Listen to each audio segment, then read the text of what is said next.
Alright, Shalom Hebrews. This is a message from the Israelite Brotherhood. This is a message from the Israelite Brotherhood. Alright, Hebrews, man, we got, the New Testament up against the ropes. And might as well go on and deliver that knockout punch. And that's what I want to show you Israelites. I already spoke, about Tigranes the Great taking Jews to Armenia. You know what I'm saying? And man, that's a done thing, man. Can't nothing change that. I'm just showing this what a little picture with the Tanakh bouncing the New Testament history around in the ring, got him against the ropes.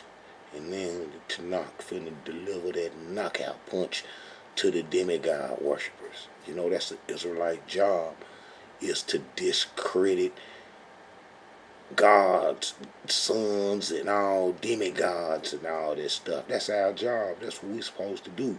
We're supposed to knock the demigod worship out and let Almighty Yah reign supreme.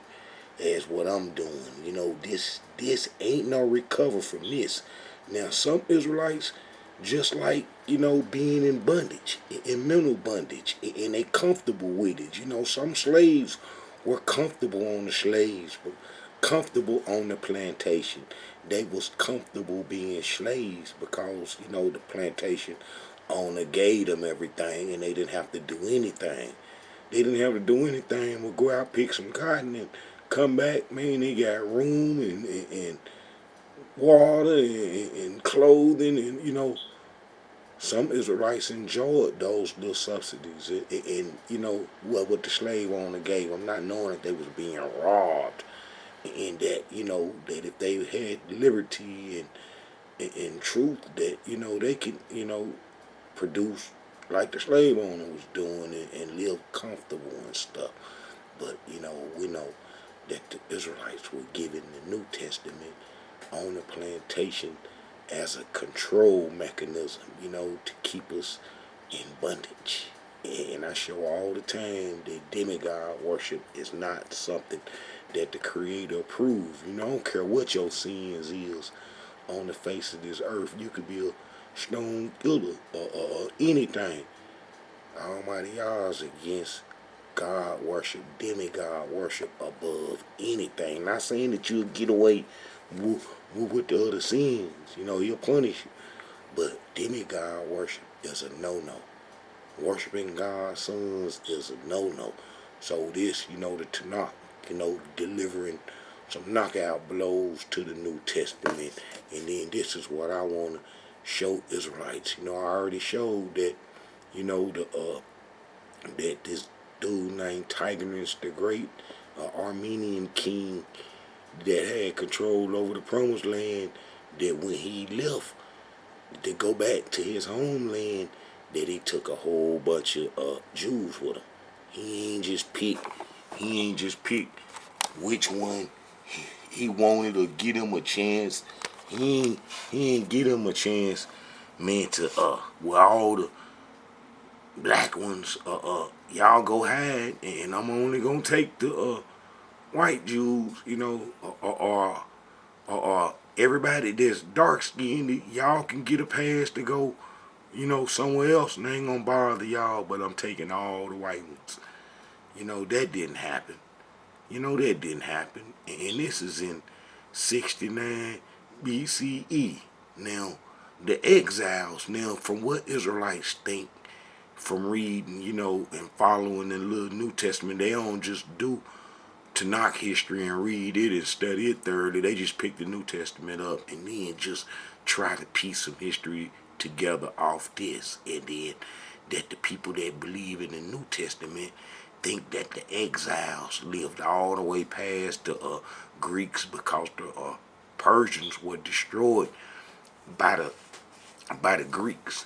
And the Persians were the exiles' protector. I explained in plenty of videos how the exiles were like just not even 1%, a tenth, and how they only lived in Jerusalem. And then you got the book of Nehemiah, Haggai, Zechariah, and Malachi tell you about their history, and then they tell you how that them folks cut up so bad that what allowed the Greeks to get the Persians, and then that destroyed the exiles, and then that's why come in the later on years that you only see, non-pigmented peoples running around the promised land in control, because the exiles was destroyed, and that it couldn't be two covenants, one broken and one not broken, as I explained in plenty of videos, how the 99% ran into Africa to do the Egyptian religion during the Babylonian wars. All of us, no 10 lost tribes. And that's why I'm finna show that how when this Jesus supposed to been looking for the 10 lost tribes, that is kind of crazy for him to been looking for some Israelites that supposedly been taken 722 years before he was born. Oh man, he'd have had to been stone crazy to be trying to look for them and get him a message and stuff. And then we know that it's supposed to been the Israelites in the northern kingdom that was allegedly taken into captivity during the Assyrian times. I prove over and over, as I'm doing this video, that it never was in the 10 lost tribes. So that Jesus going looking for lost tribes, that he had to been looking for the ones that were taken just before he was born. Them the only ones that he would have known about, because Jesus had the skeptic. Man, they had what you call an Old Testament. It's the only book that he had. And that how that Jesus had the old so-called Old Testament, that how that he should have known that the Israelites ran into Africa during the Babylonian wars to worship the Egyptian religion.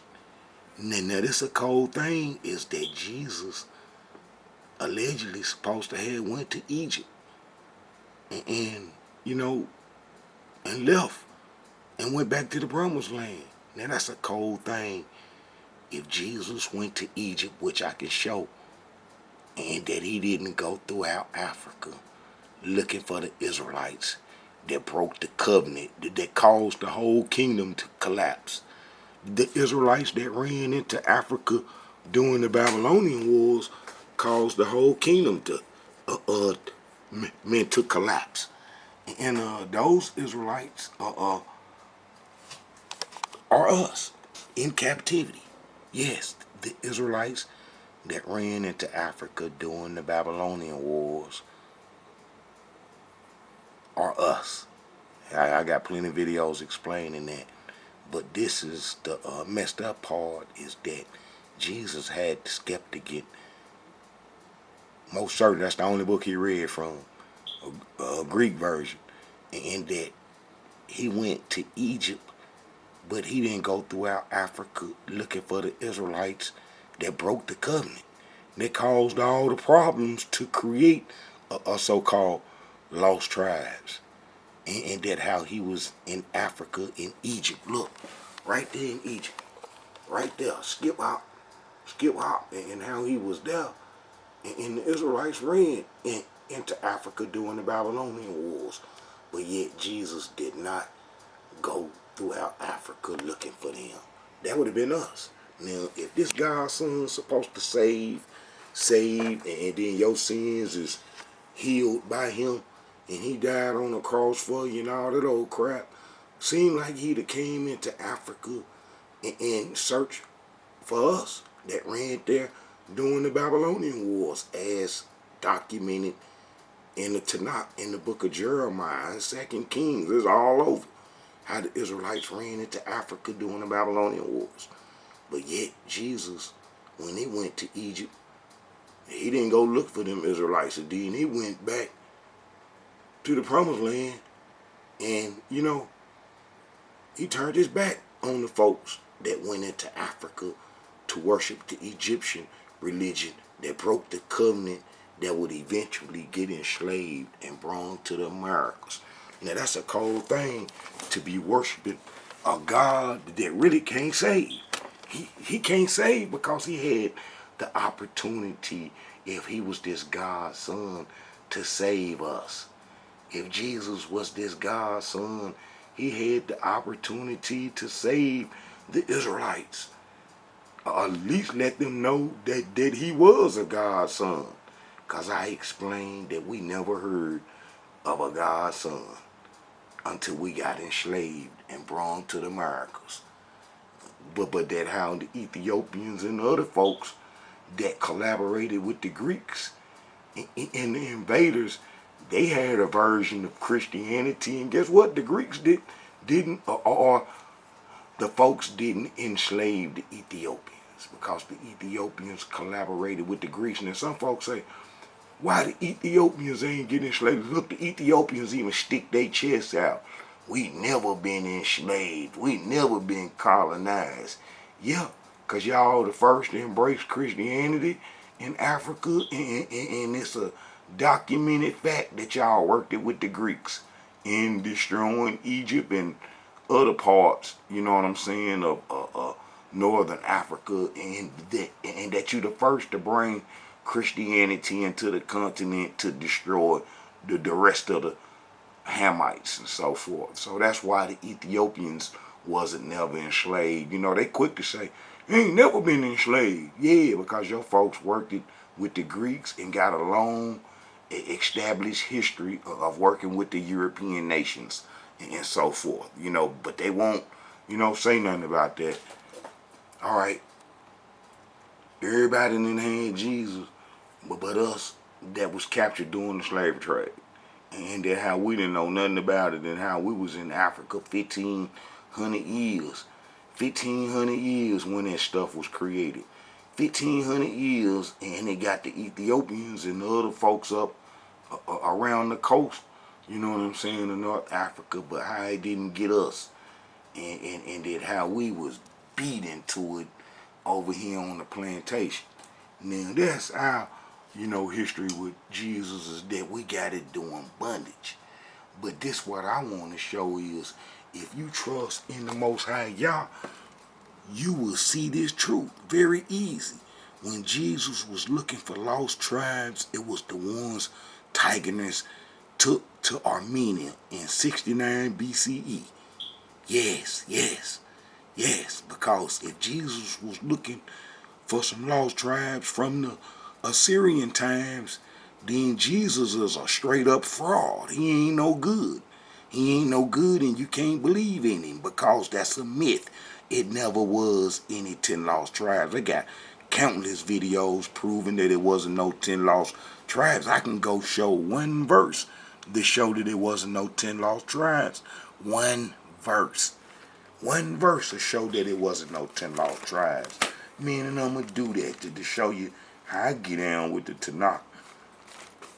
And I'm going to show one verse. One verse. One verse. Alright, that'd be 2nd Chronicles. This is in 715 BC. This is 7 years after the so-called Assyrian captivity. All the tribes are home but the fighters, Reuben, Gad, and Manasseh, who protected the Egyptian religion. They had to get snatched up. The Assyrians got them. I got videos explaining that. But if you go to 2nd Chronicles chapter 30, verse 6, this is King Hezekiah. This is King Hezekiah's history. And this is after the so-called Assyrian captivity, that you'll see that the tribes are supposed to have escaped the Assyrians. And then if you read 2nd Chronicle 30, you'll see that the tribes are men at home. You know what I'm saying? I'm going to read it. That you'll see that the tribes are at home.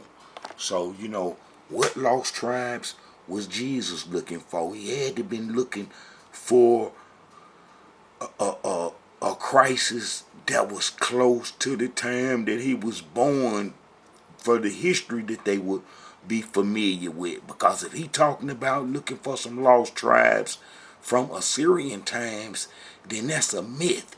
That never happened. So that showed that Jesus wasn't no good, and that he wasn't no prophet or no God's son if he referring to the Israelites during Assyrian times. Oh man, that's awful. You see, you Israelites be believing in stuff. If you believe in something that was given to us in slavery, you need to be messed up. You need to be messed up. If you believe in demigods that they forced on us, that you know that they forced on our ancestors, this is documented history that they forced Christianity on us. And then you believe in this stuff, you need to be in the mental bondage. But for those who trust in Almighty Yah, He'll give you some deliverance. And He'll show you the way. He'll show you the way. Alright, this one verse discredit the whole Assyrian captivity as King Hezekiah history do, as well as King Josiah, who was in the 640 BCE. We know Assyria was destroyed in 612 BCE. Alright, look at this one verse. Look, I'll read the whole thing, but I'm going to show you this one verse first. That kills the whole 10 lost tribe myth. And this is in 715 BC. Alright. So the post went with the letters from the king and his princes throughout all Israel and Judah, according to the commandment of the king, saying, Ye children of Israel, turn again unto the Elohim Yah of Abraham, Isaac, in Israel, and he will return to the remnant of you that are escaped out of the hands of the kings of Assyria. So they escaped out of the hands of the king of Assyria. And then how you know they did is because King Hezekiah was having a Passover dinner. Yes, he was having a Passover dinner, and he invited all the Israelites from the northern parts to come to the Passover dinner. And he sent the letter. I'm finna read it real quick. So Jesus can't be talking about these Israelites from the Assyrian times, because it never was any 10 lost tribes. And I'm going to show who he was talking about. The lost tribes are going to be the ones that Tigranes took. And we're going to look at the Armenian history. And I'm going to show you that what no Israelites took into no Caucasian land as captives. Y'all saying that we was taken to some Caucasians as captives in Armenia, but there's no documented history of it. There's no documented history of folks being in bondage in Armenia. So this destroyed the whole New Testament history, man. He keep throwing blows to Jesus' head, man. He's knocked out now. Y'all free. You free from Jesus right now. You free from him. You free from him. But some of you want to stay slaves. Some of you want to stay slaves to Jesus and that Christianity stuff that we got on the plantation. All right, look. This is 2 Chronicles 30. This is in 715 BC. And Hezekiah sent to all Israel. Look. And Hezekiah sent to all Israel in Judah and wrote letters unto Ephraim and Manasseh that they should come to the house of the Elohim at Jerusalem to keep the Passover unto the Elohim Yah of Israel. For the king had taken counsel and his princes and all the congregation in Jerusalem to keep the Passover in the 2nd month, for they could not keep it at the time because the priests had not sacrificed themselves sufficiently, neither had the people gathered themselves together at Jerusalem. And the thing pleased the king and all the congregation. So they established a decree to make proclamation throughout all Israel. Look, a proclamation throughout all Israel, from Beersheba even to Dan, that they should keep the Passover unto the Elohim Yah at Jerusalem, for they had not done it of a long time in such sort that it was written. So the post went with the letters from the king and his princes throughout all Israel in Judah, according to the commandment of the king, saying, Ye children of Israel, return unto the Elohim Yah of Abraham and Isaac, and he will return to the remnant of you that are escaped out of the hands of the king of Assyria. Look, kings of Assyria. So we didn't escape them. And be not like your fathers and like your brethren, which trespassed against the Elohim Yah of their fathers, who therefore gave them up to desolation as ye see. Them gonna be the fighters. Reuben, Gad, and Manasseh. Reuben, Gad, and Manasseh. Let me show that real quick. Reuben, Gad, and Manasseh. They was protecting the Egyptian religion. But because I could show you that Ephraim had did trade between Assyria and Egypt, so it wouldn't make no sense to kidnap them because they know how to get home. But the fighters, the Syrians, needed them to fight against Ashkenazi and the other folks that was around the Armenian, Georgian, Turkey way up by the Caucasus Mountain, because that's where the Syrian Empire was, and how that they needed them to help fight the three tribes, our three fighting tribes. And if you go to I think it's First Chronicles. Let's look and see. That'll be First Chronicles. Is it First Chronicles? Yeah, turn right to it. Alright. So we know that's a hoax. Jesus looking for the lost tribes. He couldn't have been looking for the lost tribes from the Assyrian captivity because it never was any. That's a myth. Alright. First Chronicles, that'll be First Chronicles 5, and then by the time you get down to 18, alright, the sons of Reuben and the Gadites and the half tribe of Manasseh, valiant men, able to bear buckler and sword and shoot with bow, and skillful in war, were 440,703 score that went out to war. All right, it's the dudes. These the Syrians that need them. So you get over to 26. It's First Chronicle 5:26. And the Elohim of Israel, in the Yah of Israel stirred up the spirit of Paul, king of Assyria, in the spirit of Tiglaneser, king of Assyria, and he carried them away, even the Reubenites and the Gadites and the half tribe of Manasseh, and brought them unto Hela. All right, so then them Israelites doing the Egyptian religion, protecting it. Them our fighters, and they protecting it in the northern kingdom. So you know, if Almighty Yah gonna destroy the northern kingdom, he gonna have to get rid of them, because them some serious fighters, and the Assyrian leaders took them, snatched them up. Because if you look at this right here in Hosea, let's see, I've been over this over and over and over, but this putting the nail in the coffin right here on the Jesus thing. You know what I'm saying? All right, so we see this is in 753 BC. Ephraim feedeth on wind and followeth after the east wind, and he daily increases lies and desolation, and they do make a covenant with the Assyrians, and oil is carried into Egypt. So you couldn't enslave the tribe of Ephraim, because they know how to get from Assyria to Egypt.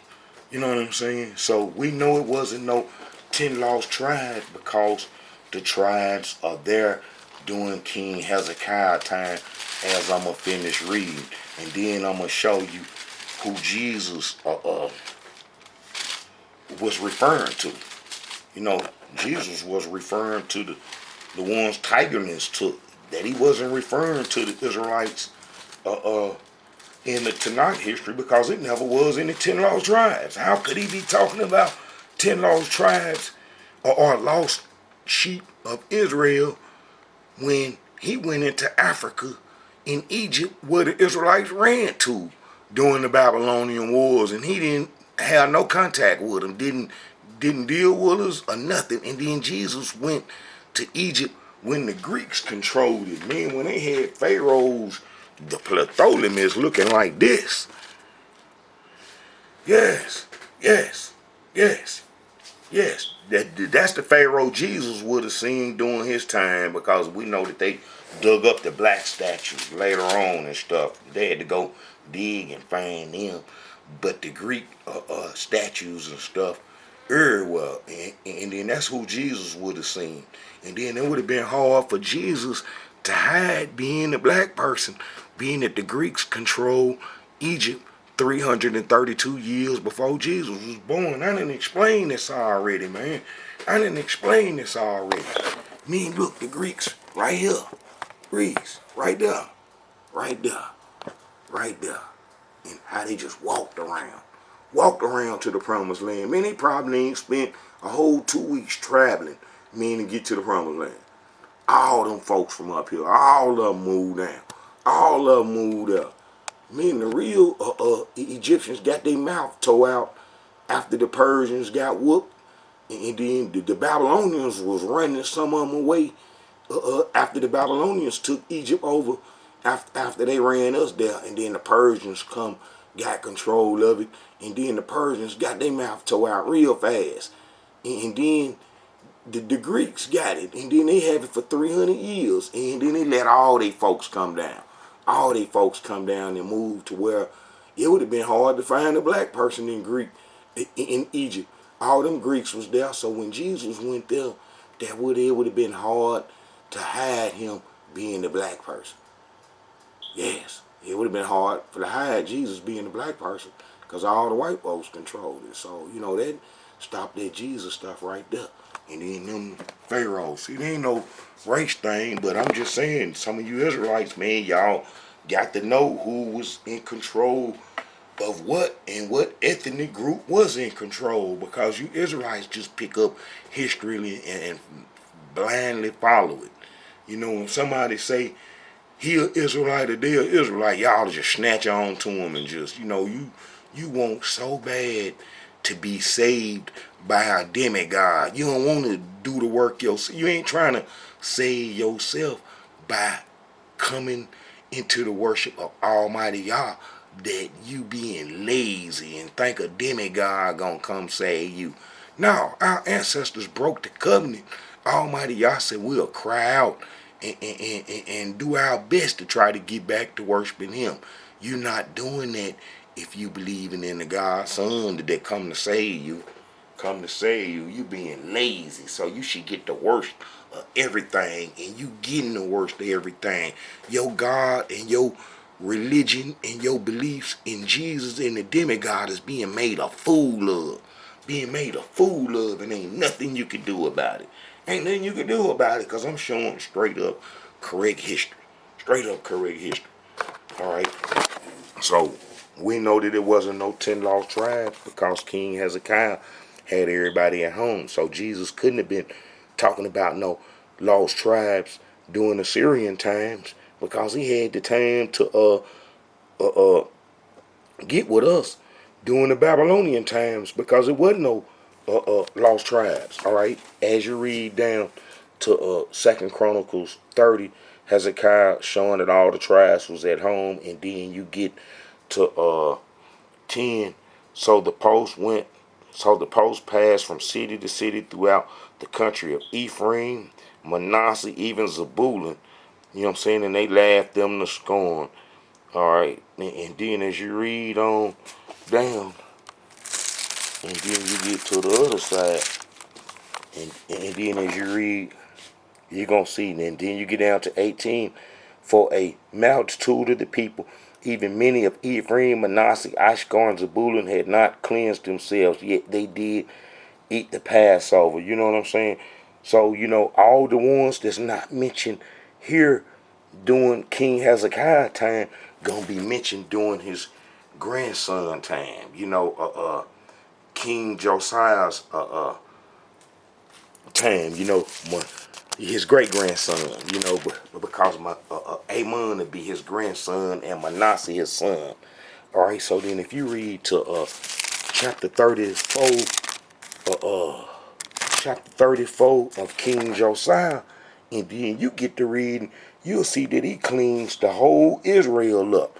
The whole Israel. And then I just finished reading a part about where Hezekiah sent a letter from Beersheba to Dan. I'll go back and read that again. From Beersheba to Dan, when he sent his letter. Let's look at that again, and then I'm going to show you what Beersheba meant to Dan is. Alright, so we see. Alright, this will be verse verse 5, 30 verse 5. So they established a decree and make proclamation throughout all Israel from Beersheba even to Dan that they should come to the house, should come to keep the Passover, meant unto the Elohim of Yah Israel at Jerusalem. All right, so then them Israelites was at home, because if he's showing from Beersheba, right there, Beersheba, and then he sent the letter all the way, man, to Dan, and told them to come to the Passover. So that's Ephraim, Zebulun, and then Ashkar and Naphtali. You'll see that they was around when you read King Josiah's history. And he the one that cleaned the kingdom up. And then all the tribes, see, and so did he in the cities of Manasseh, Ephraim, Simon, even up to Naphtali. So, King Josiah cleaned the whole Israel up of the Egyptian religion. And then the Egyptians would kill him. And then the Babylonians would come. The Babylonians would come immediately. And then that's the book of Ezekiel. And then how that they took some of us to Babylon the first time. And then how we didn't listen. And then we get to the book of Jeremiah. And then he described our sins, our robbing, our killing, our stealing, and all the wicked stuff that we did. And then how we say that we was going into Africa to worship the Egyptian religion. And then that's what we did. So why Jesus didn't go into Egypt to look for the Israelites that broke the covenant, all the tribes, because it wasn't no 10 lost tribes, as I just showed.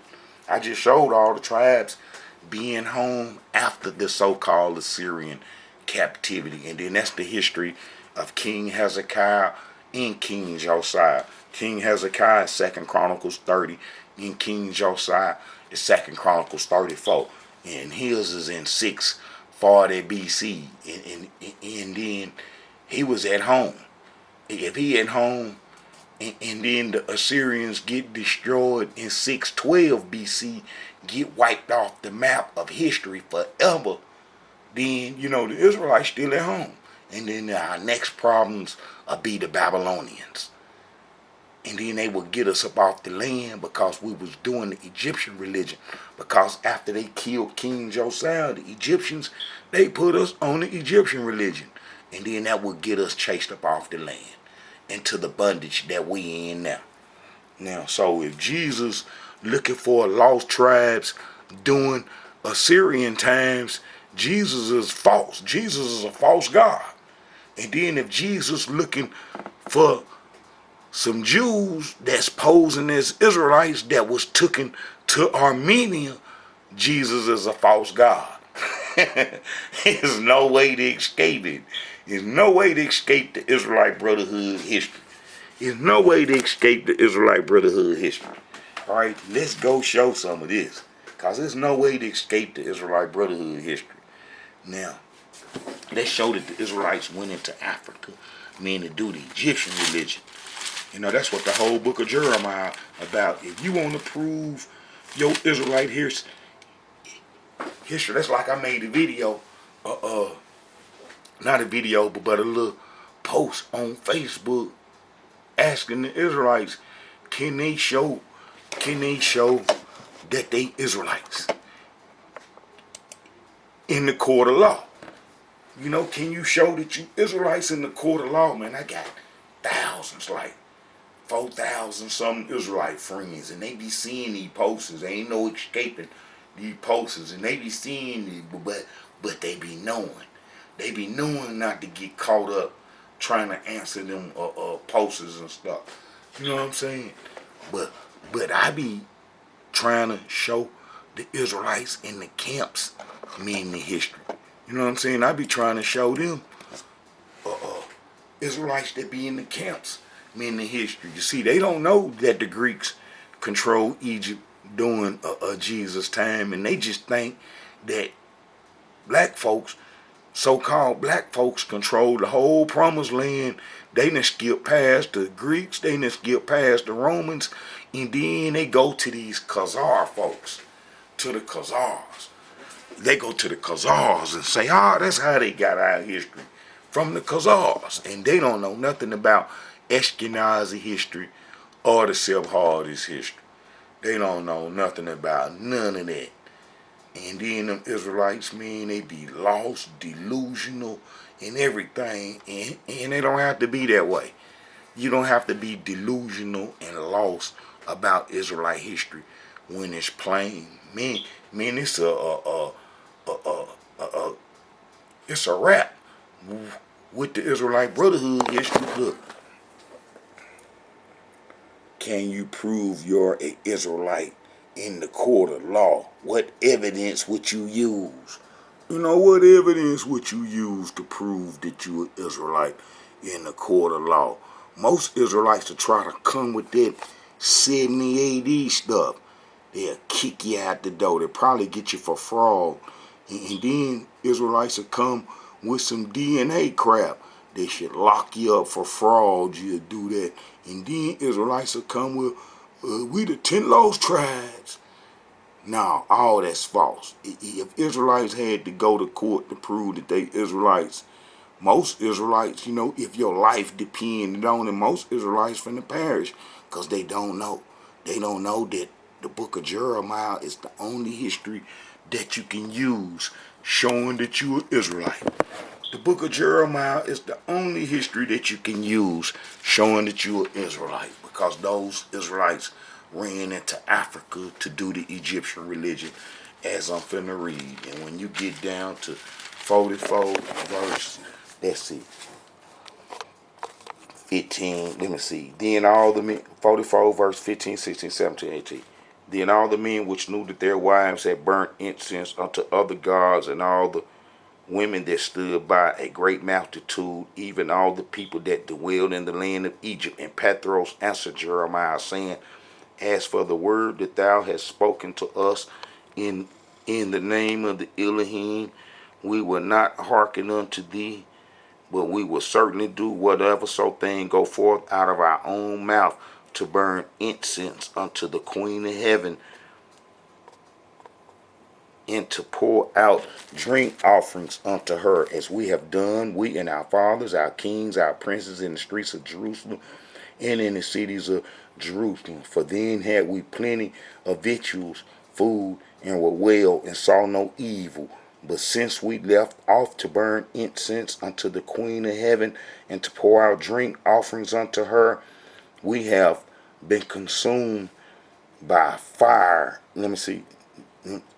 Burn incense unto the Queen of Heaven, and to pour out drink offerings unto her, we have been consumed by the sword and by famine.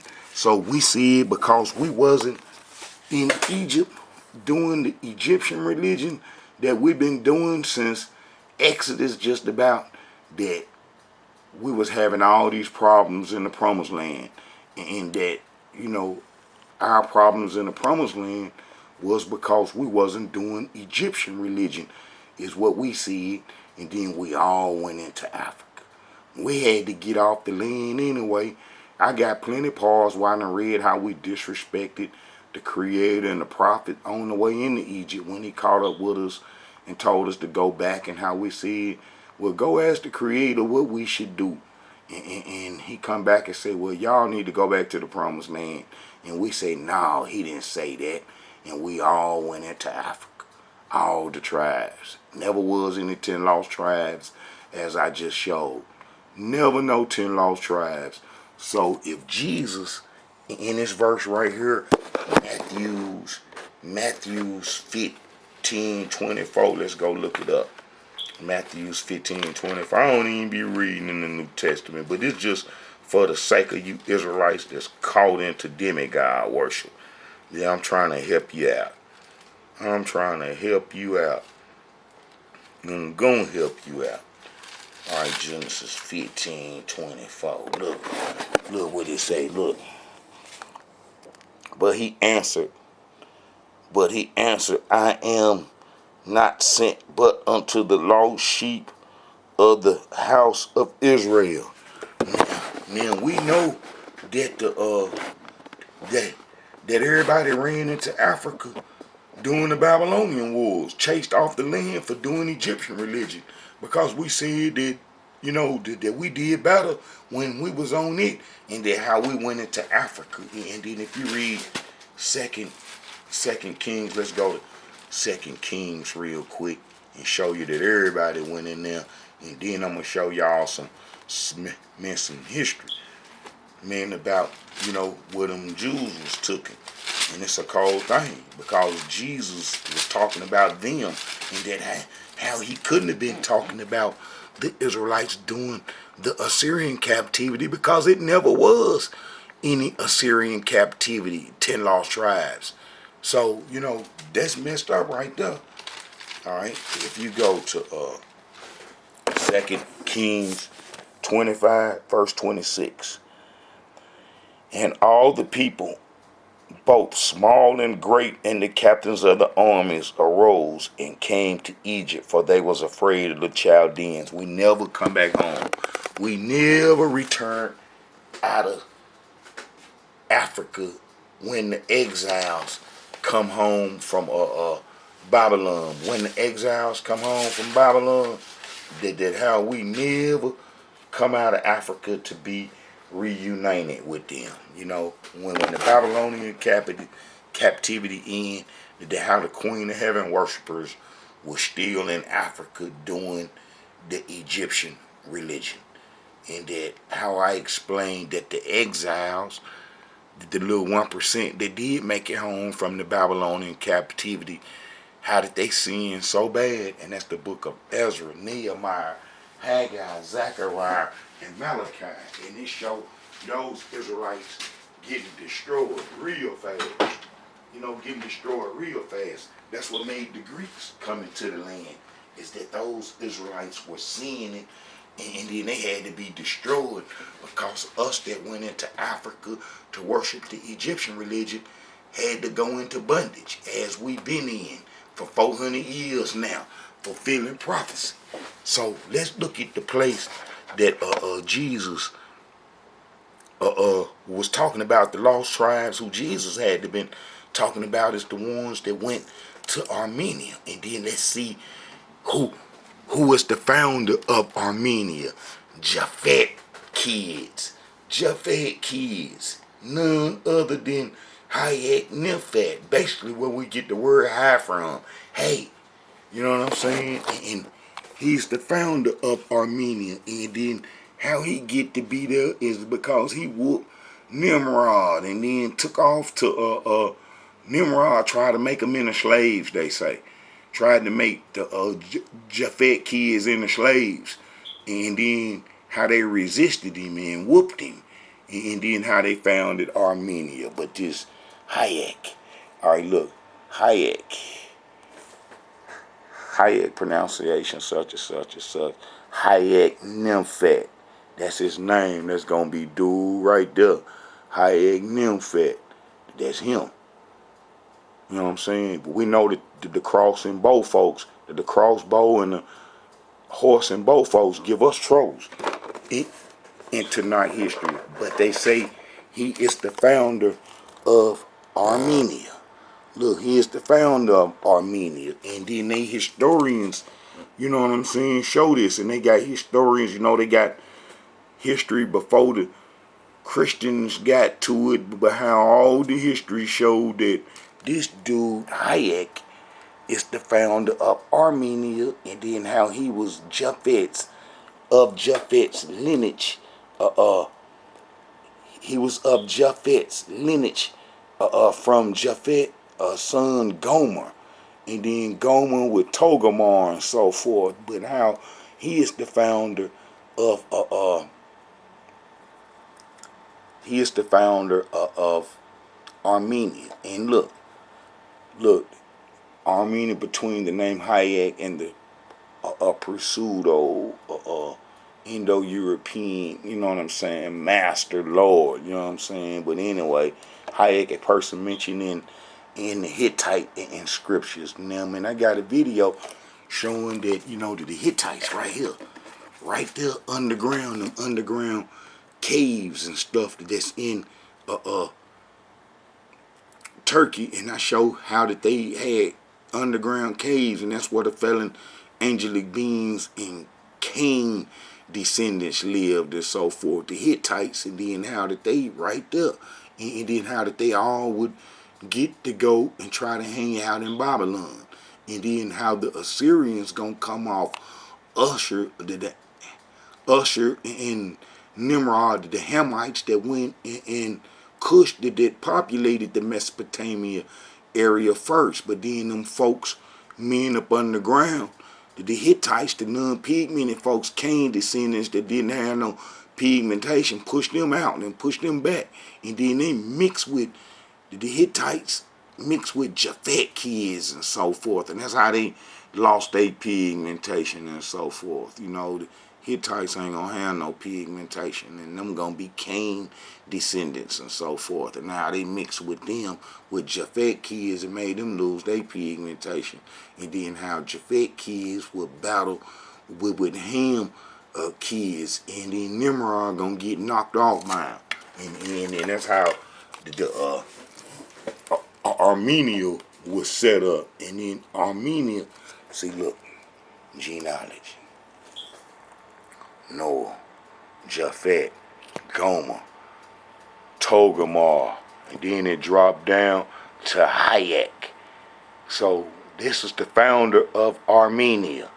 Everybody got a big biblical lineage. All the ancient tribes, even the Chinese and all those folks, those are Sinos, the Canaanites that left and went abroad and so forth. You know, a lot of the tribes and stuff that ain't just been, you know, documented because we didn't have no long, you know, real contact with them.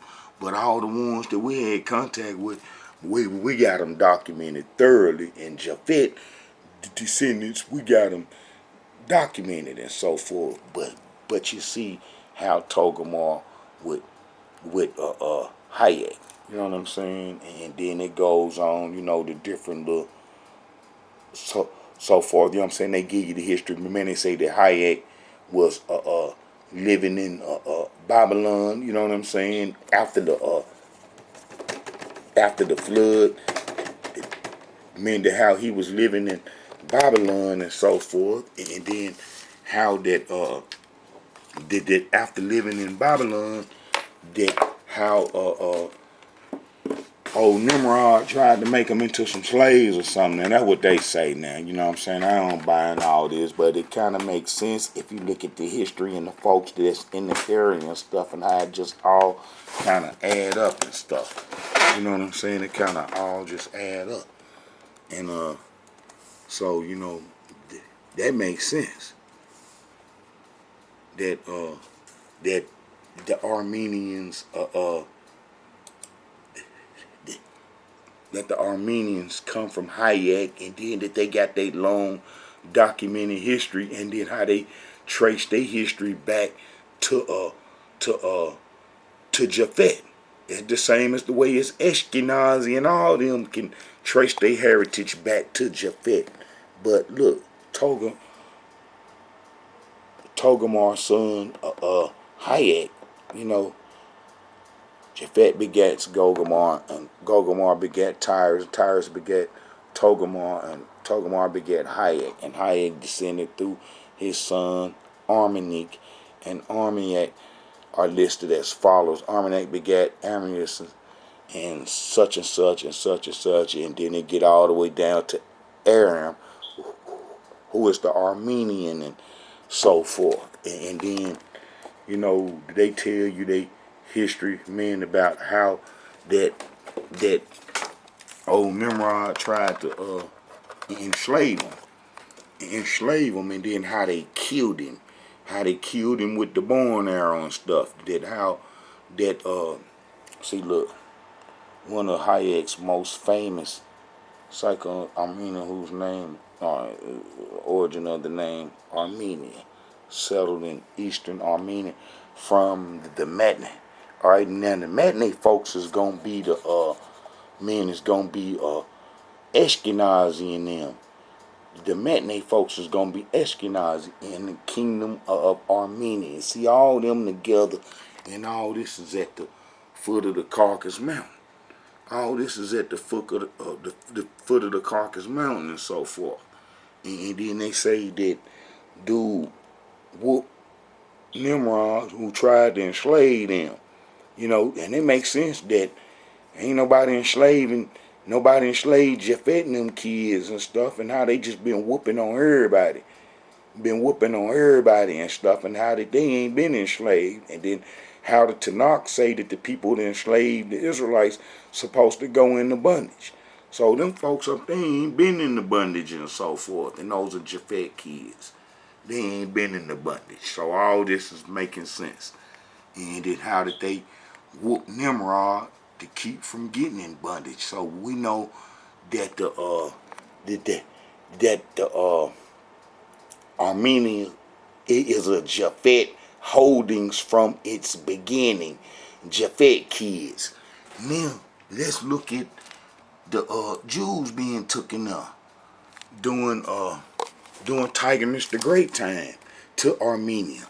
Now if they being taken to Armenia during just before Jesus was born, and it's like a sample of the population, and wasn't none of them black, then man, that's awful that you Israelites thinking that the New Testament is Israelites, when I'm showing you plain and clear that it's not.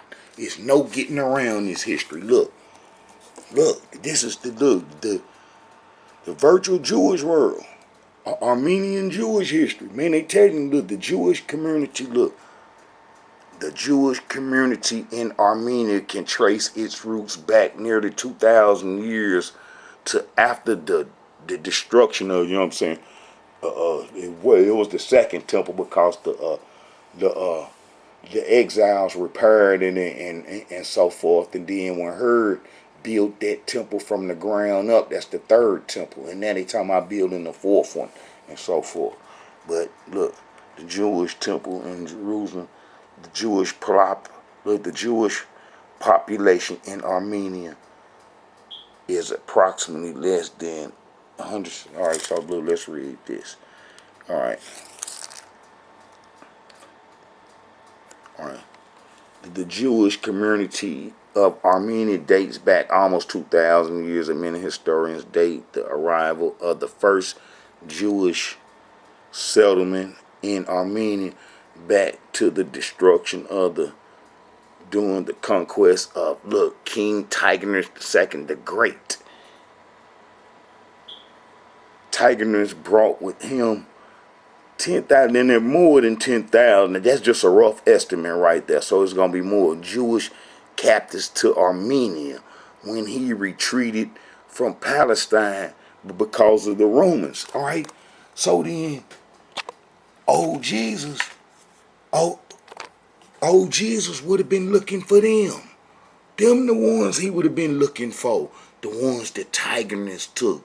Because it never was any 10 lost tribes in the Tanakh. We all went into Africa, and how Jesus had the chance to come and associate with us. Let's look that up real quick.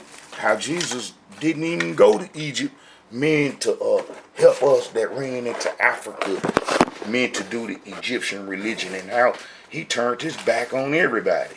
And if you go to Matthew, that's going to be that Matthew devil. Alright. That's going to be 2 something. I just read it. Alright. So, look. And when they was departed to my Demaji dudes, when they was reporting, an angel appeared, meant to Joseph in a dream, saying, "Arise and take the young child and his mother and flee to Egypt. And be there, until I bring thee word. For Herod will seek the young child meant to destroy him." So we know Jesus went to Egypt. Alright? And then when you get over here to 20, alright, but it says, but Herod is dead. And then we know Herod died 4 years before Jesus was born in 4 BC. Alright. But when Herod was dead, behold, an angel came and appeared in the dream of Joseph in Egypt, saying, "Arise and take the young child and his mother, and go into the land of Israel, for they are dead which sought their life." So now, all this time he was in Egypt. Why come he didn't have knowledge to go look for the Israelites that broke the covenant during the Babylonian wars? Why come he didn't do that? Why come he didn't do that? Because he didn't know. Because he not real. That's why come when they say in Matthew that he was looking for the lost sheep, he was looking for the ones that Tigranes took. Them the only ones that was missing. There wasn't no other captivity and so forth after the Assyrian captivity, and the exiles got destroyed. Ain't no sense going looking for them. They vanished. They vanished. So the ones that Tigranes took, they wasn't black. Not one of them. None of them was black. You ain't gonna see no black culture in Armenia stemming from the Jews that was took in there. From Tigranes the Great. We just showed you the history of how Jews got there, and none of them was black. So, man, it's right there. So Jesus couldn't have been looking for no lost tribes of Israel because he was there what he was in Africa, and he didn't go look for them. And then he turned his back on them and then go back to the promised land. So, you Israelites need to wake up. This is a message from the Israelite Brotherhood, man. It's easy history to understand. It's easy to history to understand. Many of them folks will show you, look, Armenia, virtual Jewish history, and then they show you that they got there during Tigranes the Great time. During Tigranes the Great time, when he took them from Palestine, and then took them there. In 69 BCE. And he took over 10,000 Jews. Over 10,000 Jews. And none of them black. Them gonna be the lost tribes that Jesus will be looking for, because it wasn't none during Assyrian time, as I just showed. So that's the end of the whole New Testament. I really ain't even got to rap about this no more. I done made a few videos about the Edomites and just dealing with that little error. But man, this should do it right here. If you trust in the Most High Yah, then you will see this truth very easy. When Jesus was looking for lost tribes, it was the ones Tigranes took to Armenia. And then you can go look in Armenia and see ain't none of them black. And that's why come his disciples was hanging around Turkey and Asia and all them so-called parts, because they was looking for the ones that Tigranes took. Shalom, Israelites. This is a message from the Israelite Brotherhood, and much love to the Israelite Brotherhood family.